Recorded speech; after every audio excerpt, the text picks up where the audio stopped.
Yes, you have that. That was awesome. She was so nice. I know, that was so good. I was like, who's she talking about? I'm Emily and she's Bonnie. And? Okay, so our talk today is 17 by 17 by 17, not unlike what Kelsey was saying. So we're called number 17. The second one is because this is our 17th year of business, and the third one is because we're showing you 17 projects today. And we could have added a fourth because it's the 17th, but we didn't think of that. So, project one. Bonnie and I have known each other forever. And the thing is, when we first met, we just clicked immediately. And we knew that someday we would have a design company together. And truthfully, finding the right partner, finding someone that you can work with, that you can collaborate with and talk to, and someone who'll take up the slack when you miss something, it's a rare and wonderful thing. And we've been lucky enough to be able to do that for each other. And I think if you looked for it, it's really hard to look for it, it just has to happen. Because it's hard to put an ad for someone who will get along with me really well. And we do get along pretty well for people who have sat in the same room together 5 days a week for 17 years. And truth be told, this is not actually us. But it looks like, it's actually her, me. but it looks like what I looked like when I was that age, so we just use it. We met right after college. Yeah, it wasn't that long ago. It wasn't like we were three thinking about our design studio. Okay, so this one is, the theme is when people act badly, there's always something else going on. This was one of our first projects, and it's a lesson that we learned early on when people really behave badly. We just didn't understand what was happening, and only in retrospect could we say. So we were hired to do an identity for a law firm. This is the letterhead we designed. We made a logo for them, all this stuff. And it went really well. We showed them a bunch of designs, they picked one, we refined it, printed it, everything was good until they refused to pay taxes on the first invoice they received. Like the taxes, it was very little money, it wasn't a lot. And they argued, and we said it's the law. You have to pay the taxes. Anyway, they argued and argued and argued, and when people, that's what this one is about. When people argue like that about something inconsequential, you know something else is going on. So we finally agreed to split the taxes with them. They paid us for that, $300. Because we just wanted them out of our lives. Like, we were having fights with them on the phone about this. It was really $300. nuts. So they're out of our lives. And then, very shortly after, like 2 days later. Cash the check. This is the front page of Section B of the New York Times. At the top were Harvey the Wing, a partner in a small Manhattan law firm, Harvey's colleague at the firm, and a retired New York City firefighter. These were the guys who orchestrated it. Our lawyers were laundering money from the Colombian drug cartel. And at the same time, were fighting with us about paying the taxes on their printing bill. So something else was going on. And at the same time, they were embezzling from the Colombian drug cartel. They were skimming money off the top from the drug lords, who then had a hit out on them. So when the feds came and locked their doors and carted them away, they actually saved... And they're very nice stationery. They actually saved their lives. They were lucky the feds got them before the Colombians got them. Anyway, and then one of them turned against the other. One went into witness protection, the other went to jail. Really great guys. And also, I just have to say, when we first met them, one of them was like George Hamilton, like tan, shirt open to here, gold chains. Not usual for lawyers. And the other was like a regular lawyer guy. Anyway, so we decided to redesign their stationery. Ooh, that's your line. That's okay.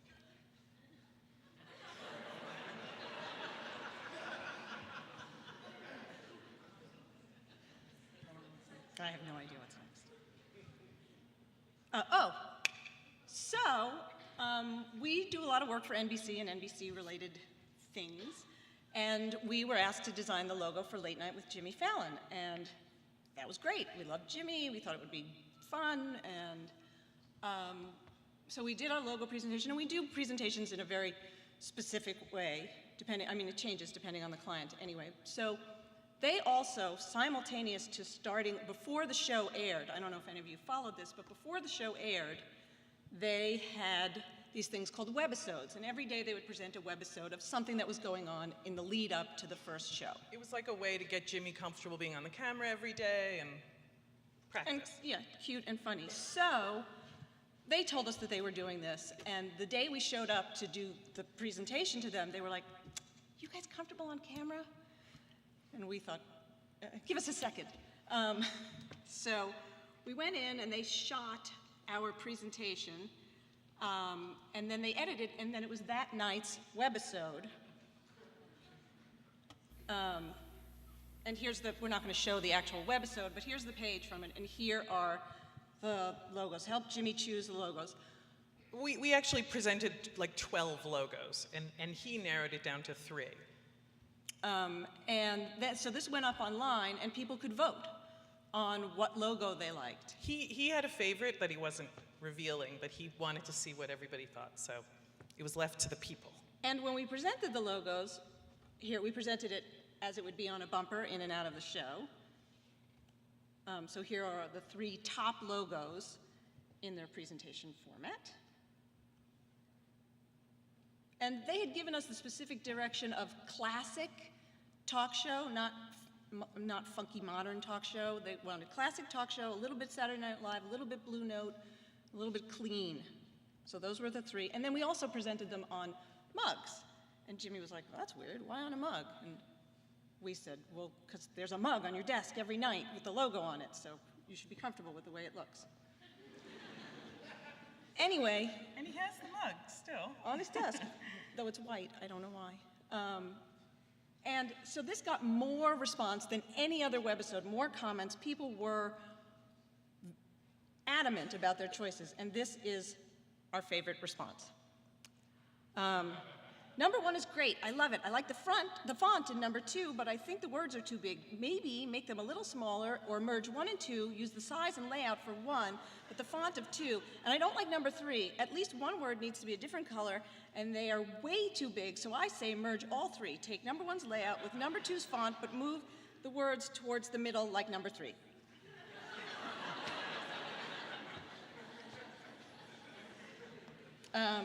We love clients like that. Anyway, this is the logo they chose. This is the logo that was Jimmy's favorite and our favorite from the beginning. And I don't know what would have happened if the people had chosen a different one, honestly. Okay, so this is Newsweek. You can go to the first one, which I just have to say, to be official, has been completely redesigned. There have been 2 new issues. We've had nothing to do with it. But this was back in May of '09. We reinvented it while maintaining some reference to the at the time, 74-year-old history of Newsweek magazine. So this was our first issue. The Fun Is Where You Find It came in with what we did between the covers and the table of contents. On every table of contents, the logo, which is a slightly redrawn Newsweek, was in the exact same place, but we removed the S because we thought the table of contents was about this new week. You were about to read about the new week. So it was a fun play on the name, and we always had fun playing with the juxtaposition of, it was like a 2-frame film, the juxtaposition between the table of contents and the covers. Happy and sad Ahmadinejad.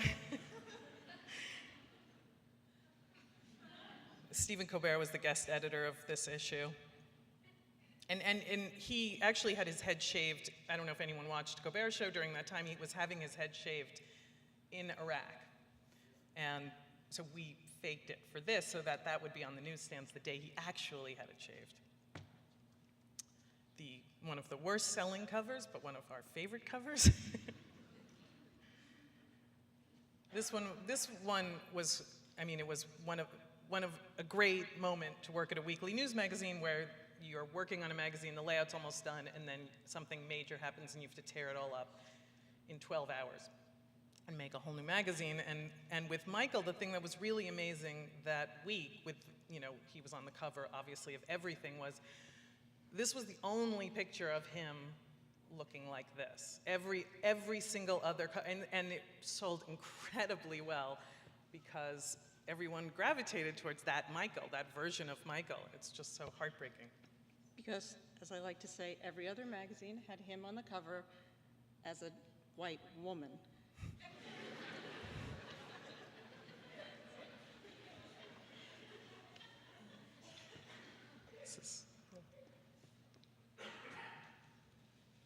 Oh, this actually was the best-selling cover we designed.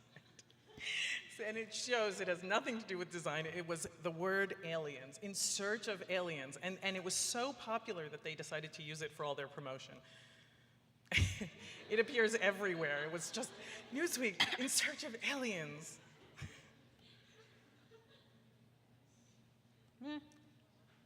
This was fun, getting to put these two together.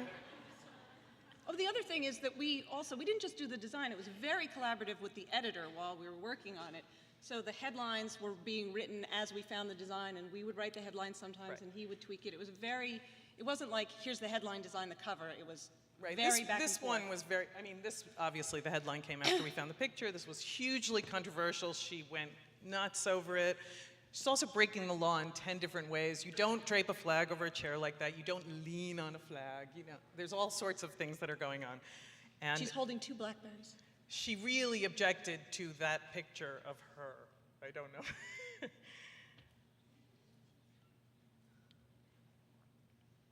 This is my favorite cover we did. I just love it.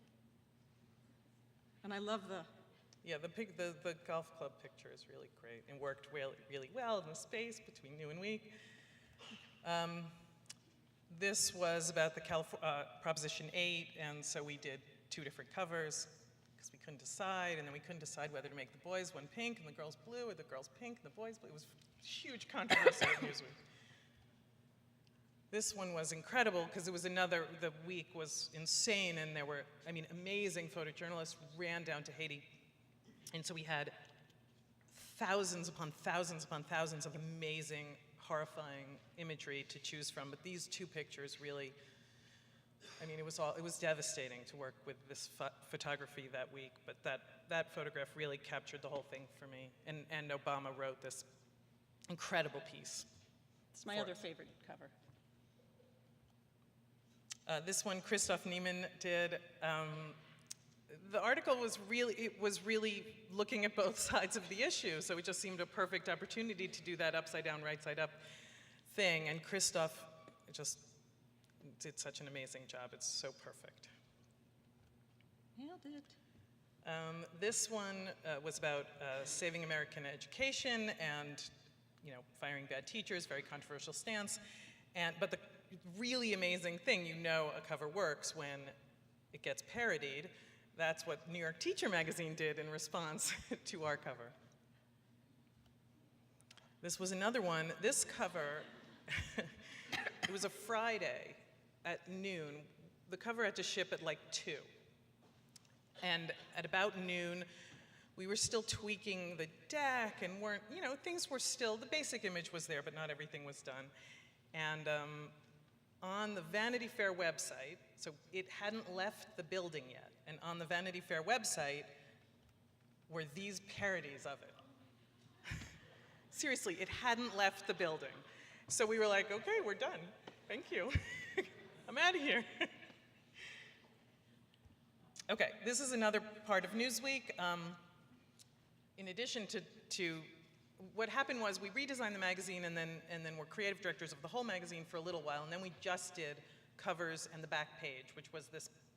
We always like when the back page of a magazine is fun and entertaining and like a cool place to go first before you dive into the rest of the magazine. So we invented this thing for the back page that was sort of an explanation of something going on in the world, in the air, that we thought maybe needed some extra explaining.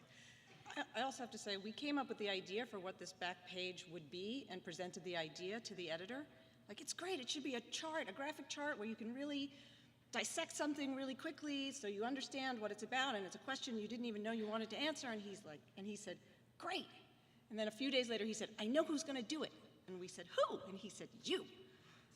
So we did 75 backstories and 75 covers in all.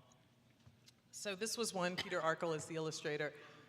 What can you buy? It just sometimes these numbers that you read about in the paper are just so abstract, so we decided to break it down.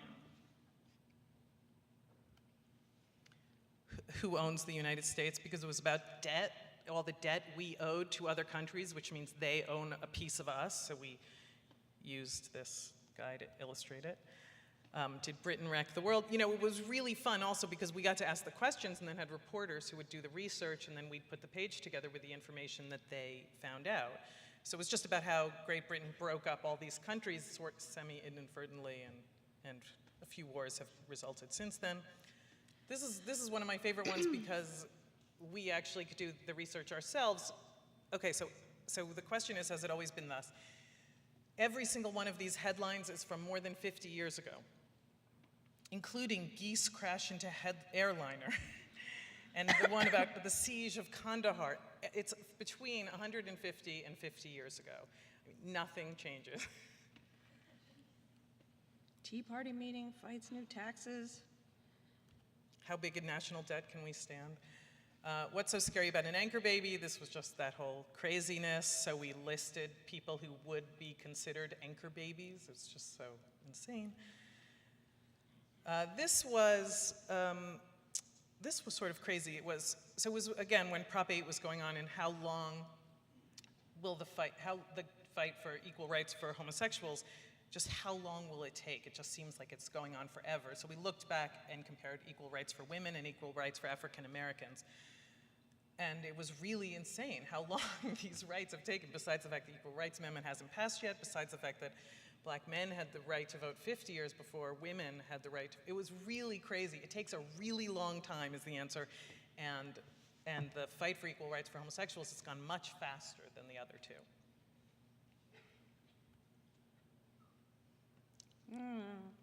Books versus ebooks. Okay, this is, again, what we're doing today is telling you little stories that revolve around projects. And so it's sort of more about what happens every day in a design studio and how your work sort of then trickles out into the world. So we were hired to do the logo for 30 Rock, and also the logo for 30 Rock was about a show within a show. So we were hired to do the logo for The Girly Show, which was the show that changes when... This was for the pilot. So everything was different then. Rachel Dratch was the star instead of, what's her name? Jane Krakowski. Yeah, so there's a pilot with a completely different main character. Anyway, so we were hired to do the logo and the opening sequence for this show within the show. And now, what we did sort of just exists on 30 Rock. In Liz's office, you see it in some shots. It's falling apart now because it's not the girly show it's anymore. Dirty. It's getting more beat up and more beat up over time. There's Jane in the background. We worked so hard on that and the opening sequence for the show, which I think ultimately got, it was in for a second. It's in the pilot. It's in the pilot for like... If you watch the pilot on Hulu, when Tina Fey's character is really different than she is right now, but if you watch the pilot, you'll see they're in the strip club, and on the TV in the background is something that we worked on for days, for 2 seconds. And the logo that we did for 30 Rock also was a parody of our original Saturday Night Live logo, which was really nice. Me again. Yes. Okay, so Step Magazine decided to do a women's issue. And they came to us and asked us to design the cover, which is great. Although in our minds, we sort of hope that women have evolved to the point where we don't really need a special issue devoted to us, but I guess we still do. So we were, women's issue. And then the title of the issue was going to be Women Rock, which, what does that mean? So we decided to really, I know what it means, but we decided to really push it. And so we went ahead and we We wanted to be tongue-in-cheek because we wanted to say we're past that. We didn't want to show a bunch of women standing there being like serious graphic designers or I didn't know, we didn't know what the right image to for say me. we didn't really love this headline. That's really what we wanted to say. So,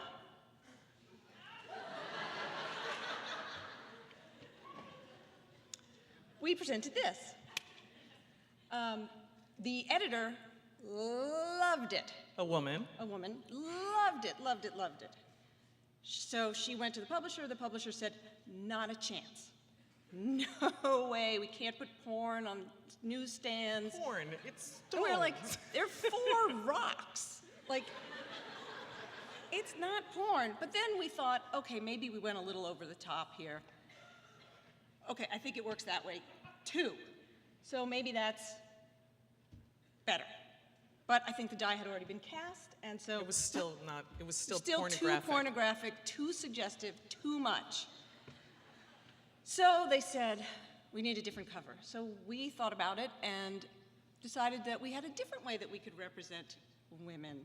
Like the idea, we wanted to go against type.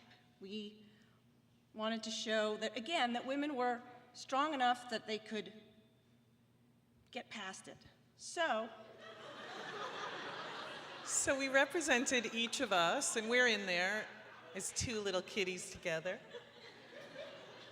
Everybody got to be their own kitty. Paula said, why am I the only cat with its mouth open?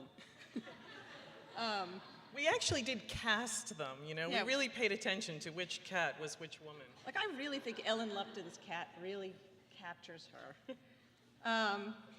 Anyway, huge firestorm over this thing. Huge. People angry. How dare you show women as kittens? It's demeaning. It's just like, so we had to write a response. There was so much. But this is our favorite of the responses to it.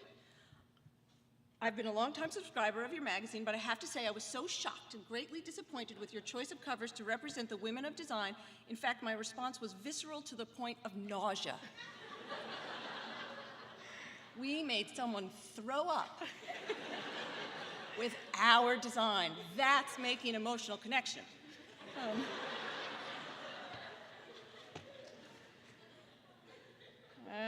I still like that cover. We had so much fun doing it. It was so funny and cute. And I also have to say, all the women on the cover loved it. Most women loved it. Yeah. Oh, okay. This is our comics. Just tell the truth. So, as a respite from doing work, once every other month. I guess it was every month. It feels like it was constantly that one of these comics was due. We would have 60 days to do it, and we did it the day after it was due often. But we did these comics for the back page of that magazine, shockingly. We're big on the back page, though. I know. So, so we just took the opportunity to talk about whatever was going on in the office. And, okay, so this was, you can actually tell, I think, what mood we're in. We love our employees, mostly. You can see what's going on. But every once in a while, they do something that drives us crazy. And we picked to show you just the real lesson ones.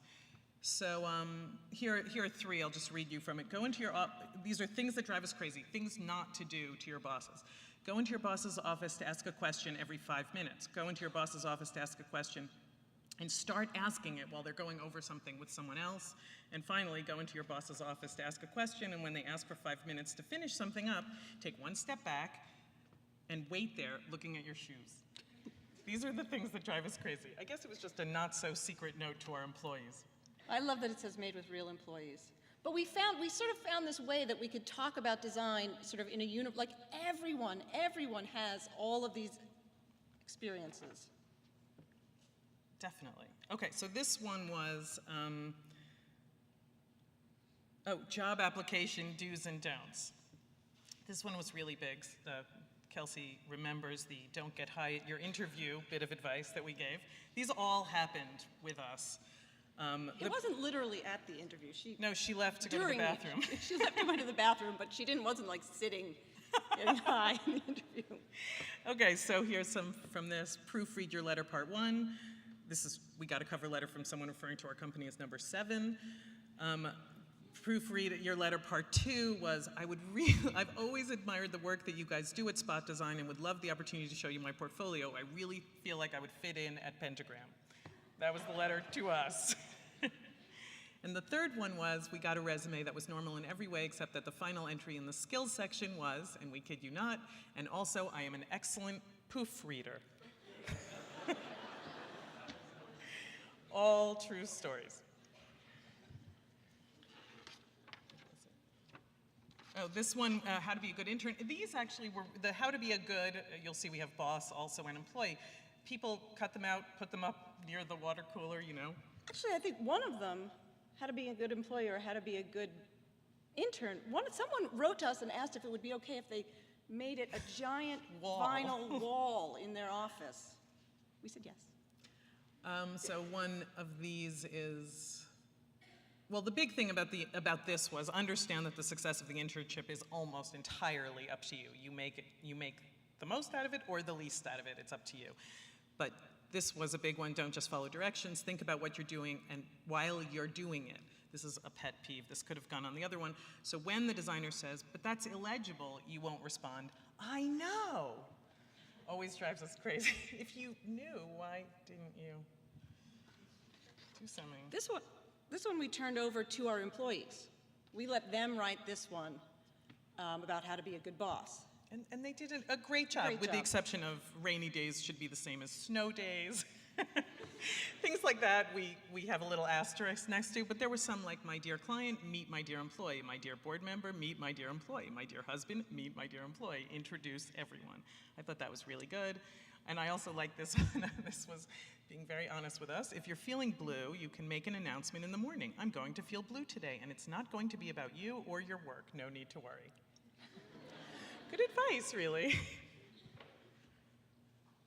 This was my favorite one. It was just, and we would leave it out when clients were around. This, I think, is the one that they made on the wall. Yeah. And we would say, oh, do you want to see to our clients, do you want to see our latest, it doesn't relate to you guys at all, but do you want to read our latest comic? Tell us what you'd like to convey, not how to convey it. For example, I'd like it to feel sunnier, not make it yellow.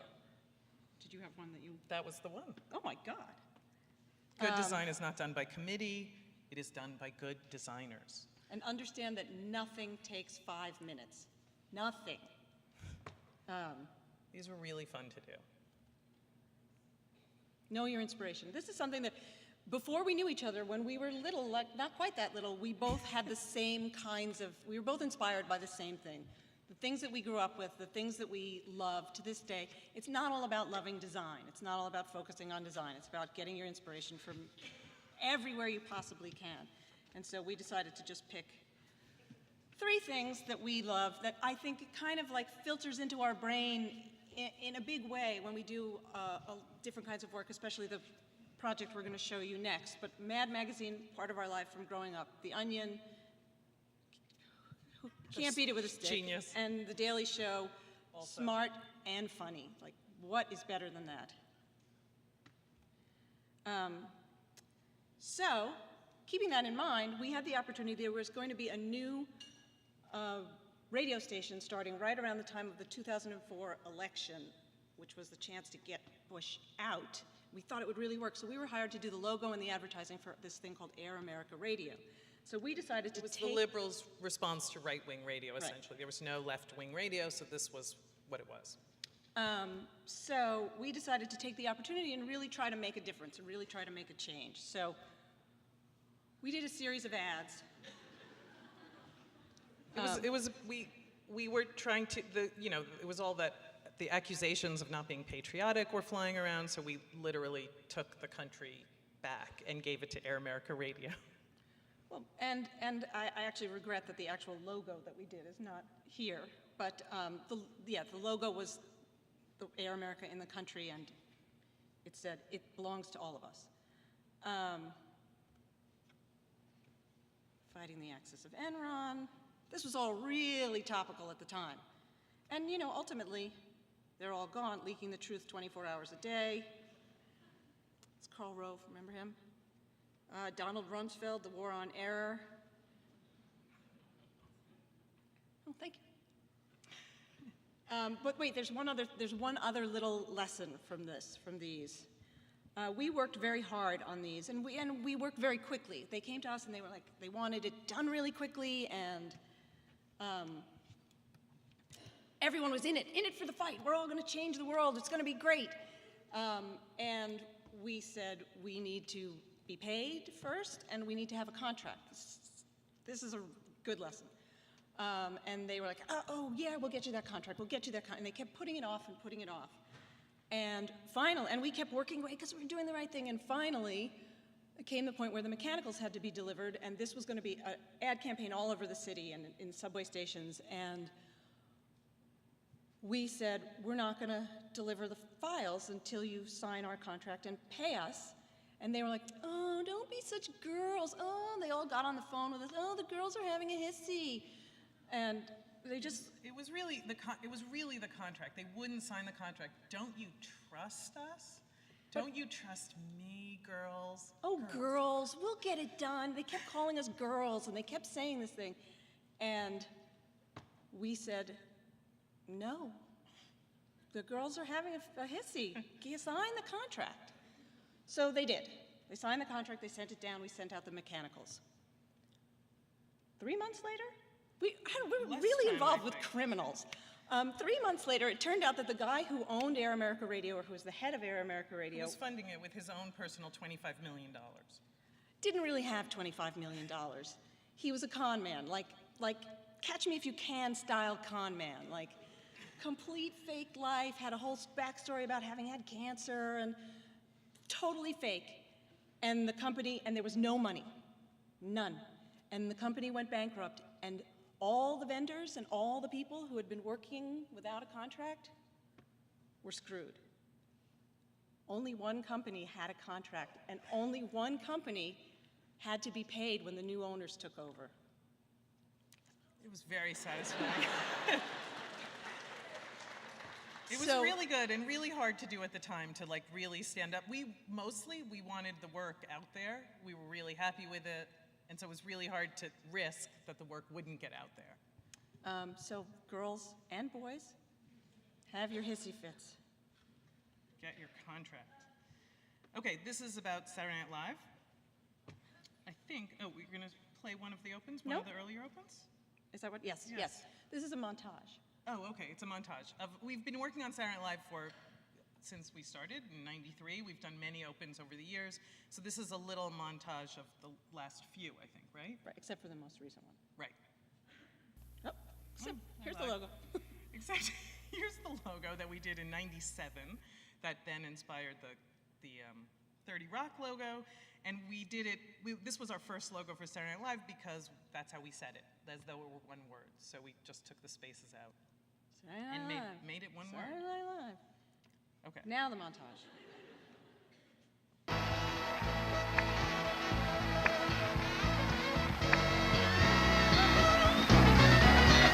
It's Saturday Night Live with Tim Brewer.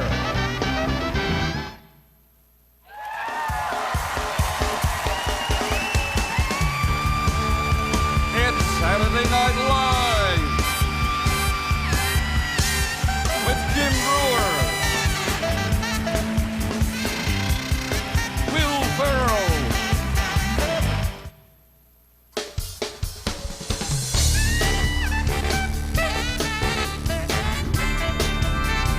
it's Saturday Night Live with Rachel Brett, Jimmy Fallon, Tina Fey. Okay, so then a few years ago, 3 years ago, I think, Lauren Michaels decided it was time for a new logo. And so we went through a process and presented a bunch of logos to him, and this is the logo that he chose. We made the new open, and this was the logo. Stop. Thank you. And then it aired, and he decided then that he didn't like the logo. And you know, this is Saturday night, and then so Sunday we got a call that he doesn't like the logo and it needs to air again on Saturday night. So we did a new logo for him. This logo was also based on how you say the name, Saturday Night Live. Right. Very onomatopoeic. So then we did this logo. It aired the second week of that season, and on Sunday, Lauren decided he didn't like it. So we did another logo, which is this one. And there's a whole backstory because this was actually one of the first logos that we presented, but he rejected it. And this logo actually continued to air, and they went back and fixed those first two shows for reruns so that all other logos would never appear. But 3 weeks in a row, for anyone who was paying any attention, there were 3 different logos. It was insane. And actually, there's this weird show, what is it called? Lorne Michaels and Paul Simon, it was on the Sundance Channel, where two Iconoclasts. And on Iconoclast, I was just watching it, and they were on together, Lorne Michaels and Paul Simon, and there was a clip of Lorne Michaels on the first night of that season, and they show him watching the monitor. That night, the premiere one with the step logo, and the camera's on his face as he's watching the opening sequence, and I watched his face when he saw the logo and decided, nope. It was so weird, because it was like a year later, and so to see that moment, it was really creepy. The funny thing about working on Saturday Night Live is it's like Vegas. There is no clock. There is no time. The times in my life that I've met with Lorne Michaels, it's always been between 11 and 1 a.m. And at 1 a.m., there's a line outside his office with people waiting to talk to him. And they're like, come up now, go ahead. Like, what? And also weirdly, there's always a crowd in his office. He literally has a bunch of people who go like, yeah. They're just always in there. You don't know, you're never introduced to them, never. And the other thing about the show is that even though they know there's going to be an opening sequence every year. Yeah, they don't call us until like Monday before the premiere. Hey guys, you know what? We want to do an open. Like, we know. So this is the most recent one? Yeah. Okay, this is the current open now with this fabulous logo.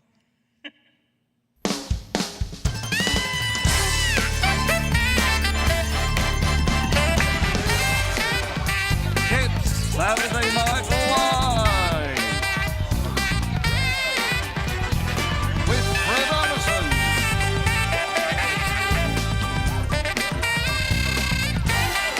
Will Forte,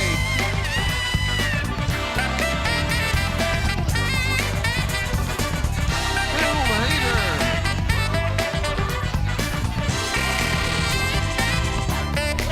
Seth Meyers. Good at it. Not a good ending. No. I don't think, oh wow, that's so odd. It's supposed to just fade out gently. What I like about that open also is the footage was completely different colors when we got it, and every frame is kind of painted to be this sort of posterized, rich color thing that it wasn't. This is me? Yeah. Okay. So this we're not going to show the work. We're just going to talk about what. Oh, bye. Why are you leaving? Hate Saturday Night Live. We're just going to talk about sort of the force behind it, because I think the stuff might be out there enough. But there were 2 projects that we worked on that everyone said nobody's going to care about. One was here. One was Lucky Magazine. When we were working, we designed the original Lucky Magazine, worked on it for a year on a prototype for the magazine, made a prototype after 6 months, showed it only to Cy Newhouse. A complete prototype, fully written, full original photographs, a whole magazine. One person saw it. But while we were working on it, everyone said, this is the stupidest idea in the world. Every magazine is about shopping. Why would you do a magazine about shopping? And we kept saying, no, it's different, because it's like shopping is a hobby. Like there's fishing magazines, because fishing is a hobby. This is a shopping magazine, because shopping is a hobby. You just don't get it, but really nobody got it. And they wouldn't even lend us clothes. It was impossible. And the Daily Beast was sort of really similar. Like, it was a website that was an aggregate of news, and nobody thought it would work. Why do you need a new news website? Nobody cares about a new news. Do you guys read the Daily Beast out here? Sometimes. Yes. And weirdly, now the Daily Beast and Newsweek have merged, so two of our clients got married. And the guy who designed the new Newsweek was poached from Lucky Magazine. Yes, that's true. Anyway, that's not. All right. Okay. This is really something amazing. And we just took this opportunity to share it. There's a guy named Will Van Roden, an amazing graphic designer, but he has done this thing for us, not that we asked, all on his own. The 17th of every month, he sends us a fax, a happy number 17 day fax. Well, that means there's one waiting for us There when we is get back. one waiting for us. And you just have to see these. They're really, every time, it's such a magical treat. He's been doing it for years and years. And I honestly have no idea why he picked us. They're real. I mean, they're just such a treat, and every one is different. I mean, really, really, really different from the next.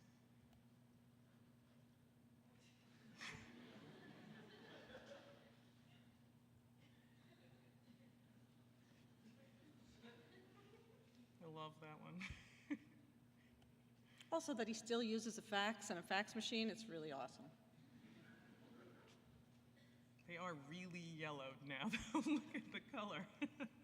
I love that about them. That's our fault for having this really I know. old school fax machine. Oh, this one is really amazing. He translated "I wish you a very happy number 17 day" through like online translation, and then translated it back to English. So he translated into other languages and back to English. Can you read them? No, all you need to know is that it goes from I wish you a very happy number 17 day to I desire a very happy number 17 day. and I that me also a number 17 a sufficient happy days is how it ended.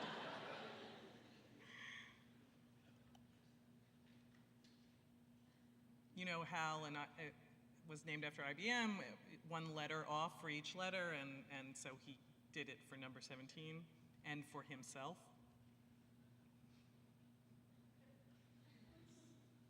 Okay. This is a project that we finished not that long ago, and it was a year-long project, and it was really, really great and really interesting to work on. We like to work on projects where we get to not, we rarely work on projects where we get to just pluck the graphic design. We're usually involved in the content, and this was a case where we collaborated very heavily with the writers on this. This is a book called Freakonomics, huge bestseller, really cool book. We read it and loved it when it came out. And then they decided to do a second book called Super Freakonomics, really good title. And they contacted us. It's true. When he told us the title, we're like, we'll do it. Anything. It's such a good title. So they contacted us and said, we want to make this a collaboration. And so we would go through every chapter of the book with them, and everybody would come up with different ideas. The idea was that it was, there's the regular book, which is this, which we also did the cover for. And then there's the coffee table edition.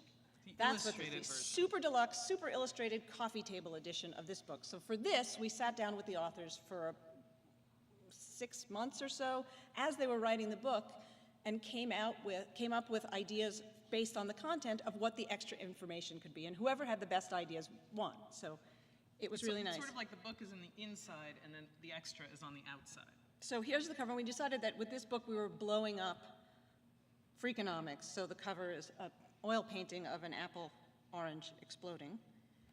And then these are the end pages, which use a detail from the book that is one of my favorite things. This is a book that was going to be all about charts and graphs and going into the information and getting behind it. They're economists, so they want more information. It was all about more information. So we decided to make everything we could an infographic. Like, for instance, the table of contents is an infographic of the entire book. So the thing that runs along the bottom is how long the chapters are, so you can then know when you're in the book how much further you have to go either in the chapter or the book.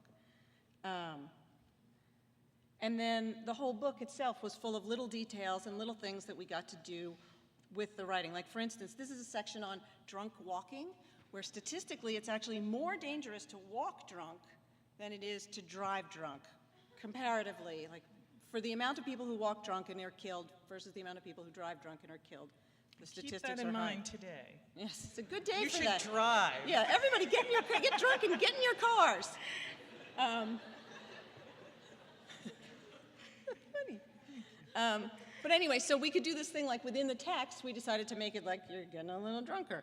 And then we also got to do little infographics about like this is how many beers you have and what your vision is like and what your walking pattern is like as you go along. That kid is gonna get it. Now, and if you look over here, you see there's a little blue thing that's like the same shape as the beer glass. And so we decided this was a book that was going to be filled with footnotes. And we decided, you know, there wasn't a point where you would be like 352 and have to look at footnote 352. So we decided to, sorry, I thought you were. No, nobody's there. We decided to do it in a way that kept it more interesting. So we took, since everything was illustrated, we took a piece of every illustration and used that really teeny tiny in the text to indicate the footnote to the new piece of information on the side. So these are, they're tiny little drawings, like 1/8 of an inch. And they exist in the text. And then, as the book went on, there's, like, for instance, there's a chapter on, this is about wife beating? This chapter? Yeah, I'm blanking. Anyway. All I remember is that it's about what it's about. Okay, well, anyway, in this, it turned out that STDs are transmitted more in India because apparently, according to a survey, Indian men have smaller penises, so their condoms don't fit them. They're importing condoms, and the condoms don't fit them, and so there was higher rate of sexually transmitted diseases. So this is a survey of penis size based on the country. But I would like to say that this survey was conducted. Wait, guess who conducted the Yeah. survey? Guess. Who said what? Yes!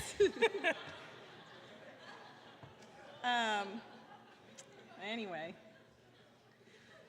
We took a guy's life and we did a decision chart based on his choices, what he became, how he came to become Gary Becker, Nobel Prize winning economist, and different choices he could have made to become, you know, Gary Becker, inmate number 54327, whatever, and what he could have done. So this was just fun.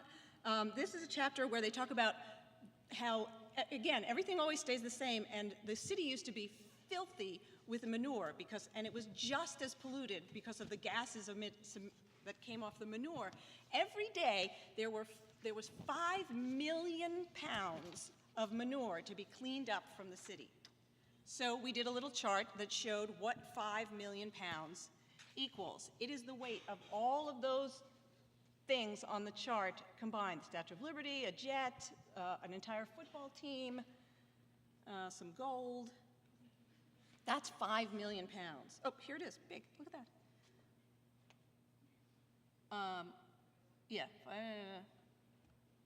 that. This was, in case people wanted to write in comments about the book, we decided to put in a pre-made letter that you could write in what you wanted.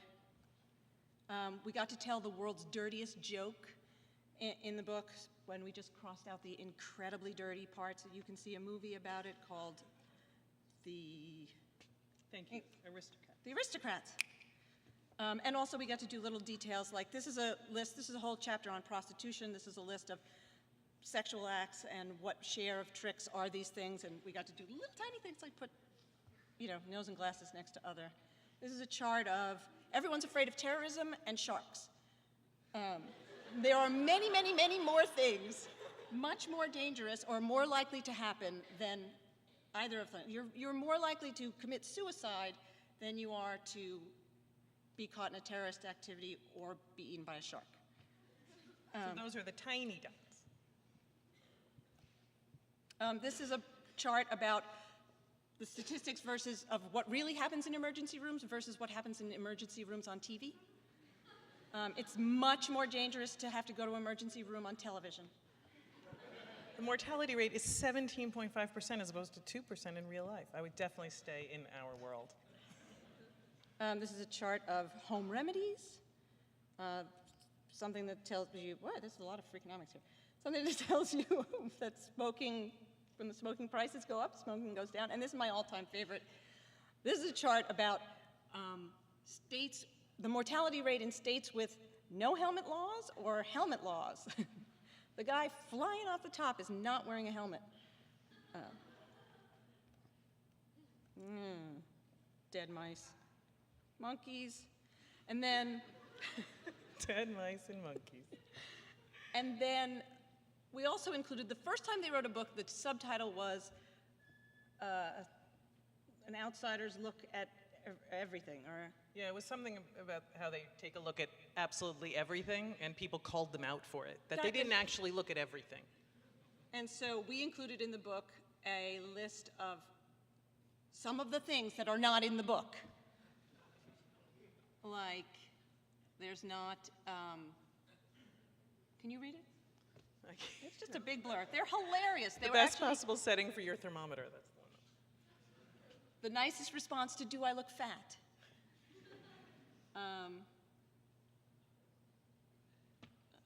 Oh, I can only see the thermometer one. Keep it moving. Keep it moving.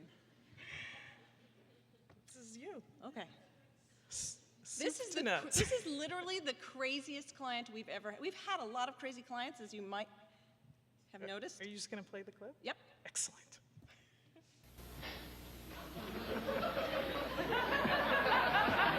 Medium turkey chili.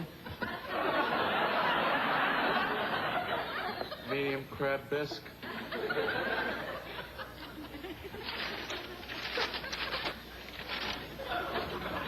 I didn't get any bread. Just forget it, let it go. Excuse me, I think you forgot my bread. You want bread? Yes, please. $3. Nothing for you.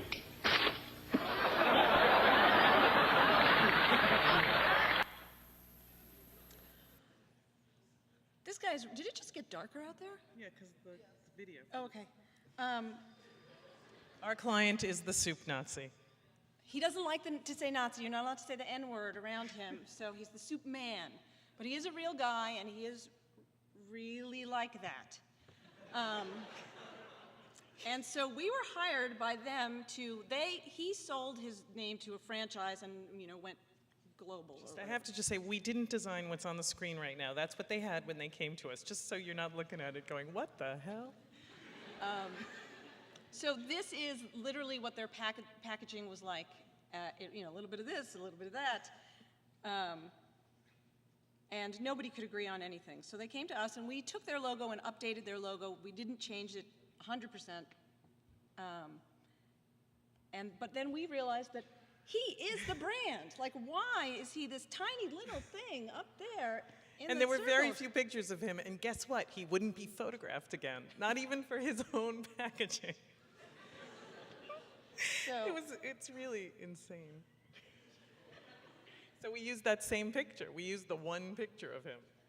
but anyway, we decided to make it so that from across the room, you knew what you were getting here. You got an angry guy who made your soup. He's the soup man. He looks a little like the guy in Seinfeld, too. He hates that Seinfeld. Hates it. Hates Seinfeld. Hates the whole thing. Even though it made him famous, so everyone knows who he is, he hates it. I think he's lying.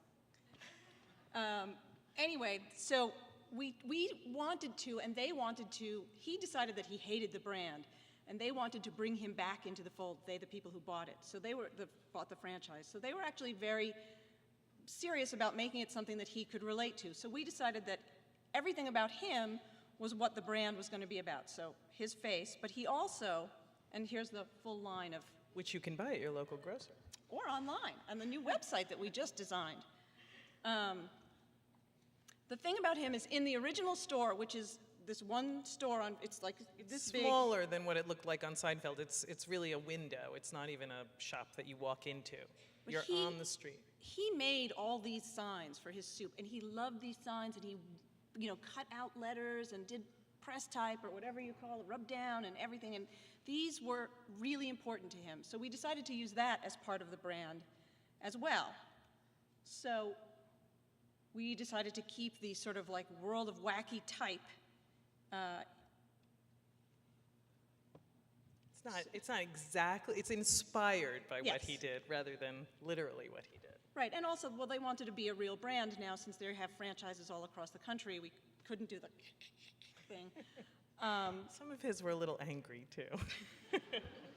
So anyway, so we went with this idea that everything feels very different and kooky. And this is, for instance, all the stores now have this wall in them. And then we also had never designed an interior before, but these guys were just like, just do it. So we decided to keep it very, I'm not kidding. We decided to keep it very, very inspired again by his original store. So it's all very clean and plain and metal and then bright colors and wacky type. This is how the soup is displayed every day. This is the new menu board. And there it is. It's a tiny little store. Anyway, his face is everywhere. That one picture. Okay, 3 reasons. This is a, do you guys know what the Criterion Collection is? Okay, good. Excellent. So Criterion Collection hired us. It's this amazing film house, and they have new releases every month, and people wait in anticipation to see what their new releases are going to be. And they wanted to make videos that they could post online to promote their new releases, essentially. But there are trailers for all these movies that exist, even really old movies, of course. And so they needed to figure out something else to do. They had no idea what to do. So they came to us, and our idea was, because it's the thing that we always wondered about the Criterion Collection, why? Why this film? Why is this film now in the Criterion Collection? Like some insight into why they chose it. So we made these films called 3 Reasons. They're under 2 minutes, a minute and a half about each. And we take a film and we figure out the 3 reasons it's in the collection, and we make this little film of it. So we're going to show you 3 of the recent ones. They're on Criterion's website, on YouTube, on their Facebook page, and people have really responded to them. And so much that they've started making their own 3 Reasons videos, which is really incredible for films that aren't in the Criterion Collection. They just like the format and they want to express themselves about the films they love. This is a real group of passionate film lovers. So here's 3 recent ones that we made. 1, 2, 3, 4. Yeah.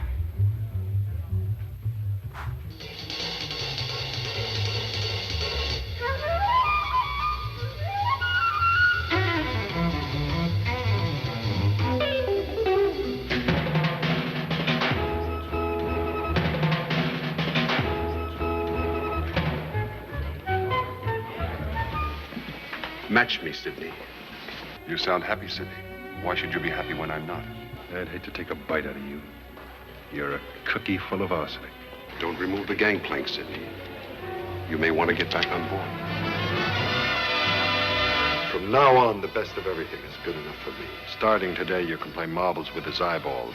Cats in a bag and the bag's in a river. If you're funny, James, I'm a pretzel. Success. Get these papers while they're hot.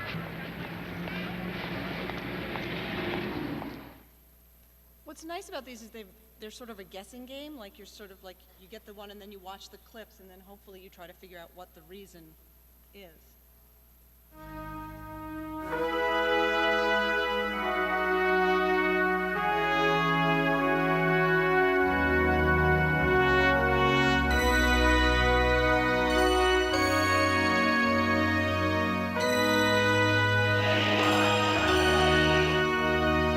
And the winner is The Times of Harvey Milk, Robert Epstein, and Richard Sidney producers.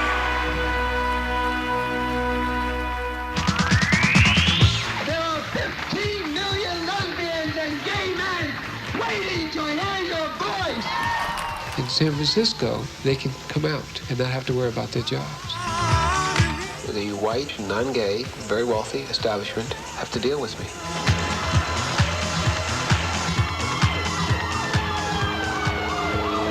Mayor Moscone and Supervisor Harvey Milk have been shot and killed.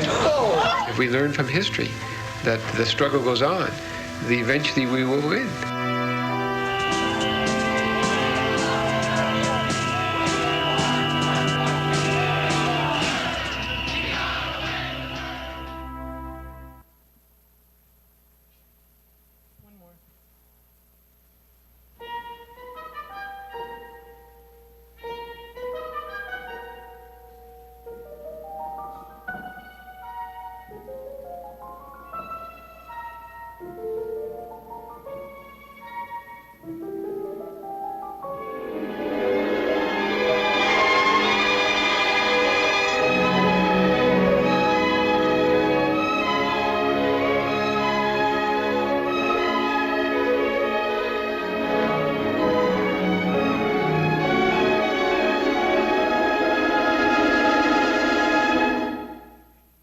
Why do you want to dance?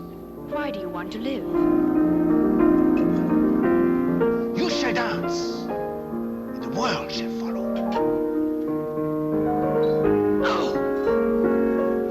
There it is, all waiting for you.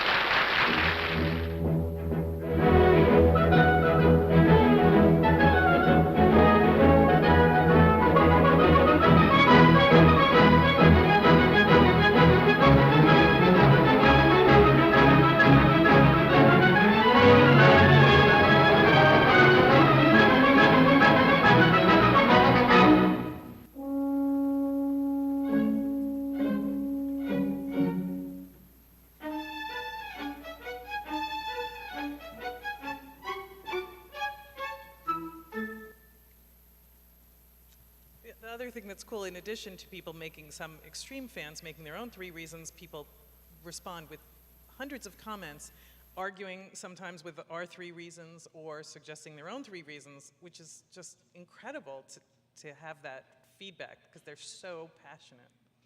It's really fun. And then the last thing is just a little clip that we like to use to sort of explain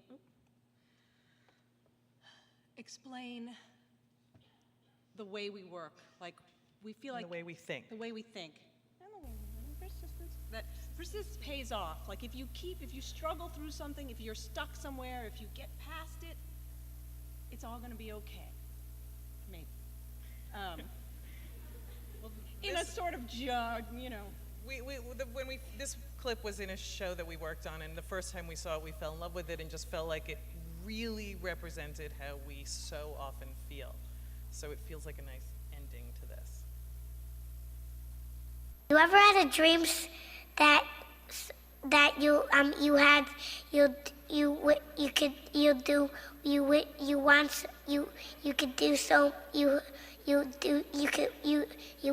want him to do you so much you could do anything?